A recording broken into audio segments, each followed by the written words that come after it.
नहीं है? अपना तुम लोगों का लाइफ सॉर्टेड है ना, तुम लोगों को सवाल आएगा ही नहीं। चलो फिर आगे चलो। Okay, the second business model is Hindu undivided family, very complex in nature. मतलब हम इसके अगर लीगैलिटीज में जाएंगे तो because this is run by Hindu succession act, वो एक्ट ही अपने आप में, यहां पे आप देख रहे हो ना act, Hindu succession act 1956, this act itself is very complicated act. तो I am not going into legalities, अपन इसकी सिंप्लिसिटी वाला पार्ट देखते हैं। हिंदू अनडिवाइडेड फैमिली का मतलब क्या है कि अभी आपने देखा प्रोप्राइटरशिप या इंडिविजुअल बिजनेस कैसे करता है। आपको नहीं लगता कि प्रोप्राइटर को उसके वाइफ ने सपोर्ट करना चाहिए बिजनेस में? ये करना चाहिए कि नहीं? आपको नहीं लग रहा इसके जो बच्चे हैं उसको भी बिजनेस में सपोर्ट करना चाहिए? तो अगर ये सब लोग मिलके अगर बिजनेस करेंगे तो इसको प्रोप्राइटरशिप तो बोलेंगे नहीं, फिर इसको क्या बोलना पड़ेगा? HUF, Hindu undivided family. Sir ये हिंदू अनडिवाइडेड फैमिली है तो मुस्लिम अनडिवाइडेड फैमिली का क्या, क्रिश्चियन अनडिवाइडेड फैमिली का क्या? तो ऐसा थोड़ी ना क्या कि फैमिली स्ट्रक्चर में खाली हिंदू लोग काम करते हैं। वैसे ये जो लॉ है वो खाली हिंदू को नहीं लगता, this is also applicable to the Buddhist, Jain and Sikh family. तो हिंदू मेन एक्ट है लेकिन this same act is applicable to Buddhist, Jain and Sikh. But इतना तो clear it is not applicable to Muslims and Christian और बाकी जो भी अदर रिलीजन कम्युनिटी है उनके लिए ये एप्लीकेबल नहीं है। तो उनके लिए इनकम टैक्स में जो एक कॉन्सेप्ट है उसको बॉडी ऑफ इंडिविजुअल बोला जाता है। क्या बोला जाता है? Body of individual. यहां तक समझ में आ रहा है? तो that concept is applicable, body of individual, this is applicable for other religion. Okay, HUF is applicable for Hindus, Buddhist, Jain and Sikh. क्या है? फैमिली रन बिजनेस है। HUF को सिंपल भाषा में बोलोगे तो क्या है? Family run business. तो बताइए रिस्क किसकी फिर? अकेले की कि फैमिली की? पूरे फैमिली की। तो प्रॉफिट भी कौन लेके जाएगा? फैमिली।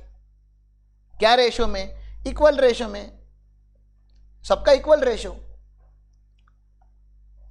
सर लेकिन फिर इसको मैनेज करने के लिए कोई मेन पर्सन हो सकता है क्या? हाँ, मेन पर्सन को हम क्या बोलेंगे? बताओ ना, आप लोगों को पता है मेन पर्सन को हम क्या बोलेंगे?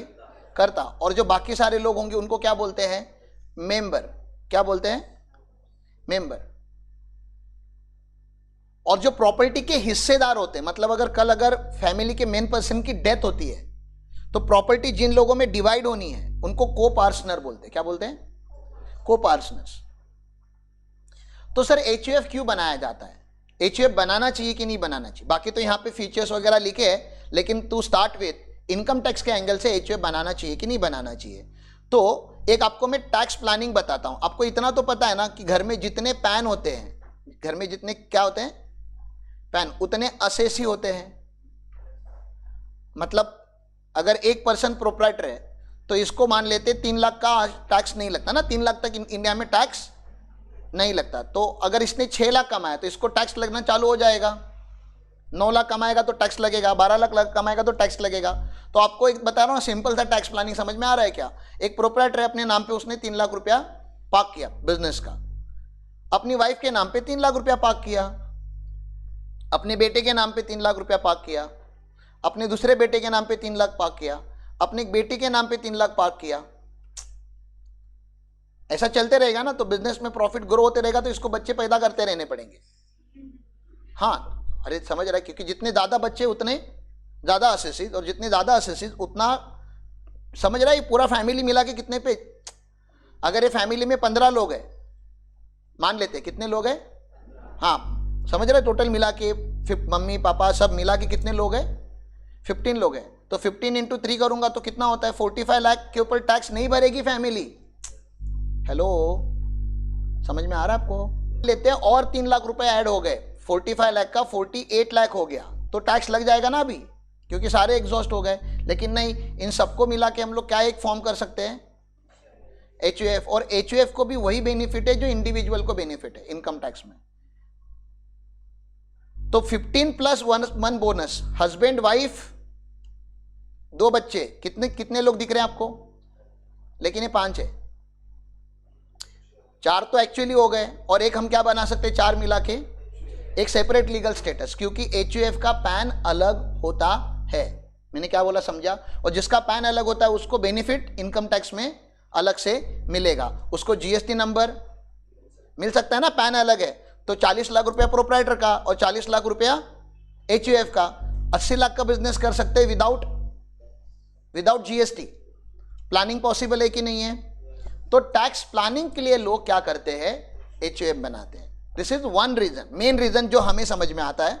लेकिन आपको नहीं लग रहा फैमिली अगर पूरी बिजनेस में काम करे तो फैमिली को प्रोटेक्ट करने के लिए भी क्या करना चाहिए था? कोई एक मालिक नहीं, हम सारे मालिक, तो कौन से बिजनेस एंटिटी में काम करना चाहिए था? HUF में काम करना चाहिए था। क्लियर है?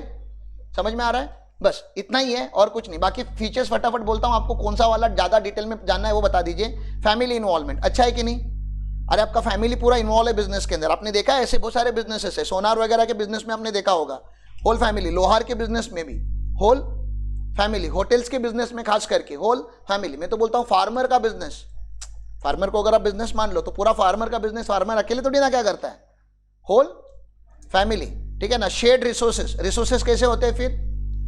अरे शेयर होंगे ना सबके पास, जो जो अपना अपना बिजनेस में लेकर आ रहे हैं। 2 भाई है तो 2 भाई अलग अलग बिजनेस नहीं कर रहे हैं, दोनों मिलके बिजनेस कर रहे हैं, ठीक है ना। हाई ट्रस्ट लेवल, क्यों? अरे अपने घर के ही लोग हैं ना, घर का पैसा घर में रहे, वो अलग बात है। तुम्हारे बाप को तुम्हारे ऊपर भरोसा नहीं है, वो तुम्हारे कर्म वैसे है, ठीक है ना। ओनरशिप बाय बर्थ, तो घर में अगर नया बेबी पैदा हुआ तो उसको कोई शेयर सर्टिफिकेट वगैरह इशू करना है क्या? नहीं। तो हिंदू सक्सेशन लॉ में there is a Mitakshara law, and Mitakshara law gives you ownership by birth. जैसे आप घर में पैदा होते वैसे ही आपको क्या मिल जाता है, ओनरशिप मिल जाता है। समझ में आ रहा है? तो आपको कुछ अलग से एफर्ट डालने की जरूरत नहीं है, कोई डीड वगैरह बनाने की जरूरत नहीं है। By birth you are member of the family business. Okay, quick decision making, क्योंकि फैमिली वाले लोग ही है। पापा को थोड़ा आवाज ऊपर करके तो बोलना है डिसीजन लेने के टाइम पे, एज कंपेयर टू कंपनी में क्या होता है, BOD, आप BOD में आवाज ऊपर भी करोगे तो दूसरा BOD और ऊपर करेगा ना, वहां पे काउंटर किया जा सकता है। यहाँ पे पापा बोलेंगे तो फाइनल, या मम्मा बोलेगी तो फाइनल, ठीक है ना। करता कि यहाँ पे रिस्पॉन्सिबिलिटी थोड़ी ज्यादा होती है, हेड ऑफ द फैमिली की जो रिस्पॉन्सिबिलिटी होती है वो थोड़ी ज्यादा होती है, क्योंकि आपको पता है हर बिजनेस का एक लीडर होना चाहिए। वैसे HUF में भी एक क्या होना चाहिए, लीडर होना चाहिए जो अल्टीमेट डिसीजन लेता है और जो सबके लिए बेनिफिशियल होते हैं। बिजनेस का कंटिन्यूटी यहाँ पे है, प्रोप्राइटरशिप से अच्छा है कि नहीं बताओ? यहाँ पे करता कि डेथ होने के बाद भी क्या होगा, बिजनेस कंटिन्यूटी में रहेगा, क्योंकि पैन फैमिली का है, पैन किसी एक पर्सन का नहीं है। जब तक वो फैमिली का को पर्सनर जिंदा है, मेंबर जिंदा है, तब तक वो फैमिली कंटिन्यू चलती रहेगी। जनरेशन टू जनरेशन क्या होता है, ये बिजनेस ट्रांसफर हो जाता है, ठीक है। तो ये हो गए मेरिट क्या है, टैक्स एडवांटेज है। मैंने बताया ना HUF को अलग से क्या माना जाता है, सेपरेट लीगल एंटिटी, तो टैक्स एडवांटेज है। कंटिन्यूअस ऑफ एग्जिस्टेंस, अच्छा ही है ना। अरे अभी तो बताया, डेथ होने के कर्ता की डेथ होने के बाद भी क्या होने वाला है, बिजनेस सेम नाम से कंटिन्यू। लिमिटेड लाइबिलिटी मतलब हर मेंबर की क्या है, लाइबिलिटी लिमिटेड है, क्योंकि बहुत सारे मेंबर है ना। वैसे तो हर मेंबर की अनलिमिटेड है, लेकिन यार कम से कम 1 डिवाइड बाय 5 ना, लाइबिलिटी डिवाइड 5 लोग रहेंगे तो डिवाइड बाय 5। सिंपल सक्सेशन, यहाँ पे बहुत ज्यादा कॉम्प्लिकेशन नहीं है। हिंदू सक्सेशन एक्ट में लिखा गया है कि कैसे प्रॉपर्टी ट्रांसफर होगी, कैसा बिजनेस ट्रांसफर होगा, एवरीथिंग इज डिफाइंड। थोड़ा कॉम्प्लिकेटेड है क्योंकि हमारे हिंदू स्ट्रक्चर में फैमिली का स्ट्रक्चर ही बहुत कॉम्प्लिकेटेड है। लॉ कॉम्प्लिकेटेड नहीं, लॉ बहुत आसान है। ये फैमिली बनाने वाले लोग नहीं क्या, 1 बीबी 2 बीबी, फिर लेजिटिमेट बच्चे, इलिजिटिमेट बच्चे, अरे ऐसा बहुत कुछ होता है ना अपने फैमिली स्ट्रक्चर्स में, ठीक है ना। तो उसके वजह से it becomes very complicated. Demerit देखते हैं, कॉम्प्लेक्स मैनेजमेंट। डिसीजन कौन लेगा फैमिली में? आपको लगता है करता है डिसीजन लेता है? करता 92 ईयर ओल्ड है, अभी जिंदा है, हो सकता है ना ऐसे, लेकिन 92 ईयर ओल्ड है, 15 साल से बेड रिडन है, जिंदा है, नाम के लिए अभी भी वही करता है। क्या लगता है वही डिसीजन लेता होगा सारे? नहीं। तो 5 भाई है अभी, 5 भाई में डिसीजन कौन लेगा? मतलब उस करता के 5 बच्चे हैं, कौन डिसीजन लेगा? कौन लेना चाहिए? एल्डर वन दारू पी के खराब हो गया, किडनी खराब है उसकी, किडनी खराब है तो दिमाग भी खराब है, हो सकता है कि नहीं? सबसे छोटा है वो MBA करके आया है, बिजनेस में स्मार्ट है, लेकिन सबसे छोटा है करके उसकी फैमिली में वैल्यू नहीं है। तो आपको नहीं लग रहा कोई मतलब कोई फिक्स स्ट्रक्चर नहीं है। बहू आई है घर में, क्या है, बहू बहू समझता है ना, डॉटर इन लॉ आई है, वेरी स्मार्ट। आपको लग रहा है उसके हाथ में डिसीजन मेकिंग दे देंगे ये लोग? इन 5 लोगों से तो वो स्मार्ट है, but they will not give the power to her, क्योंकि वो इस खानदान की नहीं है। ईगो बीच में आ जाएगा। तो ये कंपनी होती तो कुछ फर्क पड़ता है क्या? इस खानदान की है कि नहीं है, इस खून की है कि नहीं है, बहू है कि बेटी है? तो there the management is professional. तो अगेन सी, अच्छा भी है और बुरा भी है ना। अच्छा बुरा हम कंपैरिजन में करते हैं, 2 चीजें रखेंगे सामने तो आपको चेक करना है कि which structure is better structure. ठीक है, तो कॉम्प्लेक्स मैनेजमेंट है। ग्रोथ चैलेंज, एक ही फैमिली है, हाँ, फैमिली के अपने खुद के लफड़े सॉल्व नहीं होते, बिजनेस को कहां से ग्रोथ पे लेकर आएंगे? तो आज अगर कोई एक बहुत बड़ा बिजनेस है, करोड़ों का हो गया, और एचयूएफ स्ट्रक्चर में ऐसे भी नहीं देखा गया है। अगर क्योंकि फैमिली के अपने ही, अब तुम लोग भी तो फैमिली से ही बिलोंग करते हो ना, देखो ना अपने घर में कितने तेजस्वी लोग हैं, और सोचो इन सबको मिलकर अगर मैं एक बिजनेस रन करूंगा बहुत बड़ा, तो ये कितने कोऑपरेटिव। आप अपने लेवल से दुनिया को जज करो। तो that's a problem. Navigating tax regulation, understanding and complying with HUF specific rules can be complicated. मैंने जैसे बताया, it's not that easy. Tax law में HUF is very complicated structure. Internal conflict हो सकते हैं क्या? अरे खाली घर पे जाके बोलो मेरे को एचयूएफ स्ट्रक्चर में बिजनेस करने का है, कॉन्फ्लिक्ट डे 1 से चालू होंगे। ठीक है सर, मैं सोल प्रोप्राइटर हूं, मैं अकेले ही एचयूएफ बना सकता हूं क्या? हाँ हाँ, हेलो, एचयूएफ में एक वर्ड फैमिली है। नहीं सर, मैं ही मेरी फैमिली। तो एक फैमिली होनी चाहिए। सर फैमिली मतलब क्या? सर क्या मेरी गर्लफ्रेंड को मैं अपनी फैमिली बना सकता हूं? क्या मेरे फ्रेंड्स को फैमिली बना सकता हूं? नहीं। तो हिंदू सक्सेशन एक्ट लगता है। तो हिंदू सक्सेशन एक्ट में फैमिली जैसे बोली गई है, मतलब जो लेजिटिमेट, जो 7 फेरे लेके जो शादी होती है, उसके बाद फैमिली का एग्जिस्टेंस चालू होता है। तो शादी होना बहुत जरूरी है, वो भी हिंदू रिलीजन के हिसाब से। ठीक है ना? HUF can only be form by the family member, reinforcing the importance of family bond in the business. Automatic formation, भैया जैसे ही शादी हो जाती है एचयूएफ बन जाता है। एचयूएफ रजिस्टर्ड नहीं होता, रजिस्टर करने के लिए आपको मेहनत करनी पड़ेगी, लेकिन एचयूएफ फॉर्म कब हो गया? तो शादी करने के टाइम पे बहुत अच्छे सोच समझ के करो, क्योंकि जैसे ही शादी हो गया प्रॉपर्टी डिवाइड बाय 2, समझ में आ रहा है ना? बच्चा एक पैदा हो गया, प्रॉपर्टी डिवाइड बाय 3। अरे हाँ, क्योंकि बाय डिफॉल्ट उनके राइट्स आ गए ना। अभी हिंदू सक्सेशन एक्ट वही बोलता है, बाय डिफॉल्ट यार, आपने उनको पार्ट दिया नहीं दिया, अग्रीमेंट किया नहीं किया, उससे कोई लेना देना नहीं है। एक्ट ही क्लियर है हमारा। जैसे जैसे मेंबर बढ़ते जाएंगे 1 बाय, समझ रहे हैं ना, 1/2, 1/3, 1/4 चालू है। तो ये एक वो है, कॉमन एंसेस्टर होना बहुत जरूरी है। हर एचयूएफ का क्या होता है? Common ancestor. तब ना दादाजी, फिर पापा, फिर ऐसा लीगेसी चलते रहता है। सर लीगल डीड बनाएंगे तो चलेगा क्या? हमारी इच्छा है कि बनाओ। अगर आप क्या बाय डिफॉल्ट एचयूएफ है, लेकिन फिर मैनेजमेंट को थोड़ा स्ट्रक्चर करने के लिए, थोड़ा फॉर्म करने के लिए, थोड़ा एक उसको लीगल ढांचा देने के लिए अगर आप डीड बनाओगे, थोड़ा खर्चा होगा, बट डू दैट। और डीड में क्लैरिटी डालो कि बैंक अकाउंट पे साइन कौन करेगा, बिजनेस को लीड कौन करेगा, सक्सेशन कैसे होगा। तो ऐसे कुछ है। हाँ, इसका अलग से पैन लेना पड़ता है, अगर आप अप्लाई करोगे तो ही मिलेगा। बाय डिफॉल्ट आपकी एचयूएफ फॉर्म होगी, इनकम टैक्स को नहीं पता चलेगा कि एचयूएफ फॉर्म हुई है, तो you have to apply to get a new PAN. Okay, bank account आप ओपन कर सकते हो पैन आने के बाद, separate bank account you can have. Sir deed में क्या क्या होना चाहिए? ऑब्वियसली टाइटल होना चाहिए, कर्ता कौन है उसकी डिटेल होनी चाहिए, मेंबर्स कौन है उनकी डिटेल होनी चाहिए, असेट के डिक्लेरेशन। यहां पे इंडिविजुअल असेट की बात नहीं हो रही है, यहां पे एंसेस्ट्रल प्रॉपर्टी। आपको पता है आपके घर में 2 टाइप की प्रॉपर्टीज होंगी, एक जो आपने अपने पैसे से खरीदी होगी वो, और एक जो एंसेस्ट्रल प्रॉपर्टी है वो। तो यहां पे एंसेस्ट्रल प्रॉपर्टी को मेंशन किया जाता है। एंसेस्ट्रल प्रॉपर्टी क्या बोलते हैं उसको मराठी में? क्या बोलते हैं?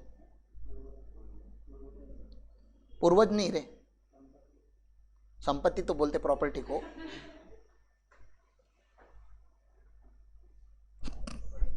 तुम लोगों का मराठी मेरे से खराब है।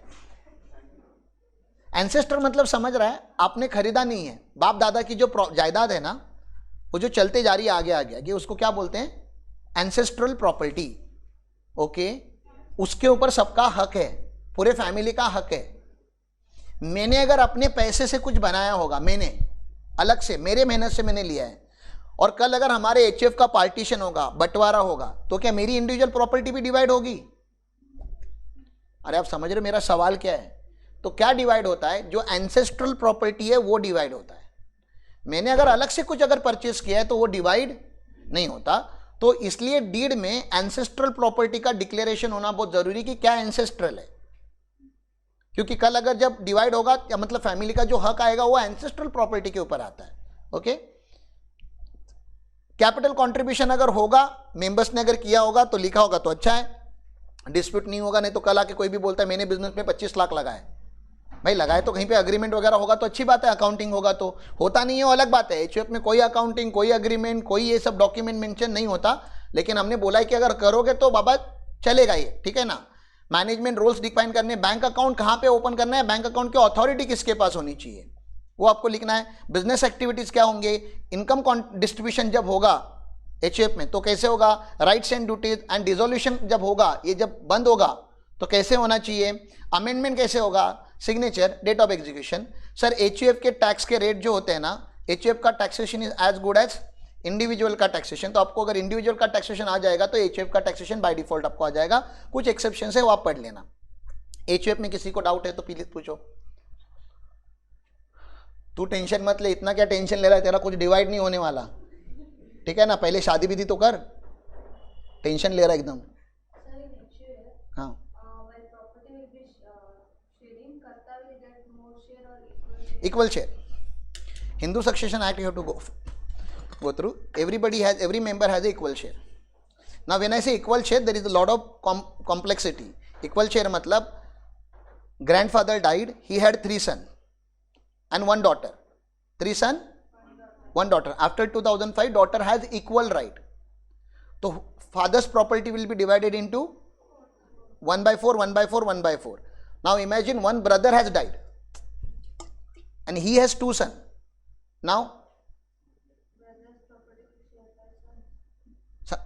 the property will not be divided by 1/4 because his share will be divided by further 2. Understood? So earlier it was 1/4, 1/4, 1/4. Now because one more lineage is there, so 1/4 ka 1/2, 1/2. So the first son will get 1/8, the second son will get 1/8, and this brother and sister will get 1/4, 1/4, 1/4, 1/4. थोड़ा maths है, but when I say equal, it's not that everybody in the family will get equal. We have to say the lineage level. That level will get equal. Understood? That level. So दादाजी चला गया तो पप्पा, चाचा, आत्या, क्या बोलते हैं उसको, बुआ ना, ये लोगों को क्या मिलेगा, इक्वल। फिर और एक जनरेशन नीचे जाएगा तो उसका फर्दर डिवीजन, और जनरेशन नीचे जाएगा डिवीजन।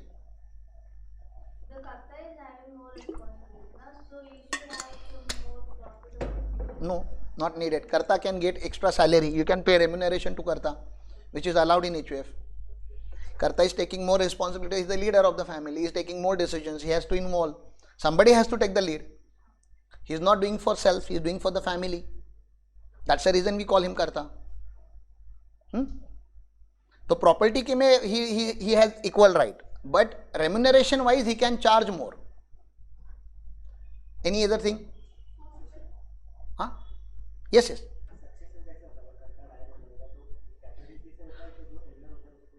नहीं, everybody in the, मतलब smallest child in the family is also liable for the property. यहाँ तक बोला गया किसी केस लॉ में, the child in the womb of a mother is also has the legal right over the property. Unborn child will also get a share.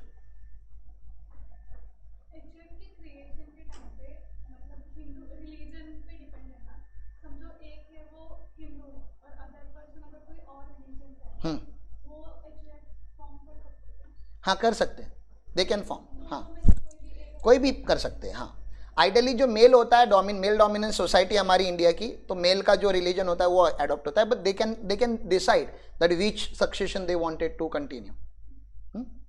Again you will study that in your LLB में है कि cross religion को law कैसे applicable. तो 1 Christian 1 Hindu, तो Christian plus Hindu का अगर शादी होता है तो सक्सेशन कैसे एप्लीकेबल होगा उसका है, but we are not going into that. Yes, because I'm not talking about succession now. I'm talking about HUF as a business structure. Succession itself is a very, then we are going into Hindu Succession Act, Christian Act, Muslims Act. तो every religion got their own act. तो आपको law पढ़ना पड़ेगा फिर welcome to LLB. और सच में पढ़ना पड़ेगा. It's not easy, I am telling you ना, इट्स नॉट ईजी. मैंने रीड किया है, इट्स नॉट ईजी. बहुत सारे कॉम्बिनेशन बनते हैं क्योंकि हम ह्यूमन है ना, और ये ह्यूमन ओरिएंटेड है, तो ह्यूमंस बहुत तेजस्वी होते हैं. बिजनेस लीगल एंटिटी को लेके if you have any question then ask, so that it will become a relevant question.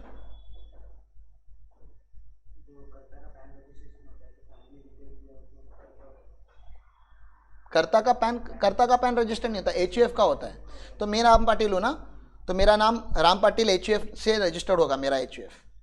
तो जो मेन कर्ता होता है ना, उसी के नाम से HUF रजिस्टर्ड होता है जब फर्स्ट टाइम रजिस्ट्रेशन होता है. तो ब्रैकेट में HUF लिखा जाता है, बस पैन अलग होता है HUF का. बाकी सारे फैमिली की डिटेल्स डालने की जरूरत नहीं है. तो है उसका सिंपल सा फॉर्मेट है, अपने पास अग्रीमेंट है, किया हम लोगों ने कुछ HUF का registration last year. Very simple format. How much we charge for HUF registration?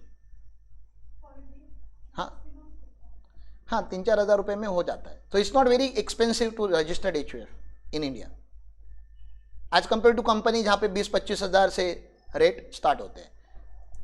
तो एक वो भी है ना कि एक DD लगता है, तो एक डीड है, और डीड चेंजेबल है, मॉडिफाई कर सकते हैं over the period of time. You can keep changing the deed.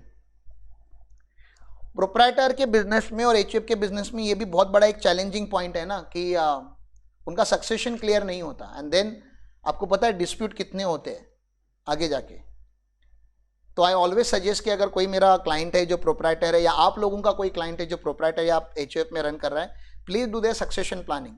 बहुत अच्छा पैसा लो आप उनसे सक्सेशन डीड बनाने का. सक्सेशन डीड समझ में आता है ना, जिसको आप विल भी बोलते हो, लेकिन ये विल नहीं है, it's technically succession, business succession, कि आपके बाद आप क्या चाहते हो, आपके प्रॉपर्टीज कैसे डिस्ट्रीब्यूट हो, आपका बिजनेस कैसे रन हो.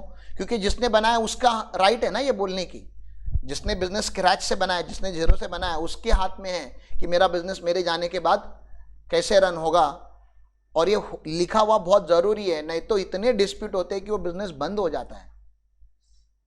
आपके शहर में ऐसे बहुत सारे एग्जाम्पल है, रिकॉर्डेड लाइन है करके मैं नहीं बोलना चाहता नाम, लेकिन आप लोगों को अगर हिंट समझ में आ रहा है तो देयर आर मेनी बिजनेसेस जो करोड़ों में थे और डेथ होने के बाद 100% तरीके से वो बंद हो गए. आप बोलोगे उसमें खाली फैमिली का लॉस है, नहीं, there are lot of supply chain ना, बैक साइड में सप्लाई चेन होती है, एंड देन एम्प्लॉयज होते हैं, डेटर्स क्रेडिटर्स होते हैं, बैंक के लोन होते हैं. तो lot of issue arises when fight starts for succession. And business disturb, 5 दिन के लिए भी बिजनेस डिस्टर्ब होता है तो आपको पता है कितना लॉस होता है. सोचो 5 साल अगर बिजनेस बंद रखा आपने, कोर्ट के, इंडिया में कोर्ट केसेस आपको पता ही है ना, स्पीडी अप्रूवल मिलता है अपने बहुत ज़्यादा, तो उसकी वजह से फिर बिजनेस डिस्टर्ब हो जाता है. तो succession planning is one of the most important area, critical area. You should work on that. क्योंकि बहुत सारे बिजनेसमैन, हम कितना भी बोले कंपनी बनाओ, LLP बनाओ, but they are not going to convert. If they convert great, क्योंकि उसमें सक्सेशन पूरा लिखा होता है कि इसके आगे बिजनेस कैसे रन होगा. लेकिन प्रोप्राइटर HUF का क्लैरिटी नहीं होता.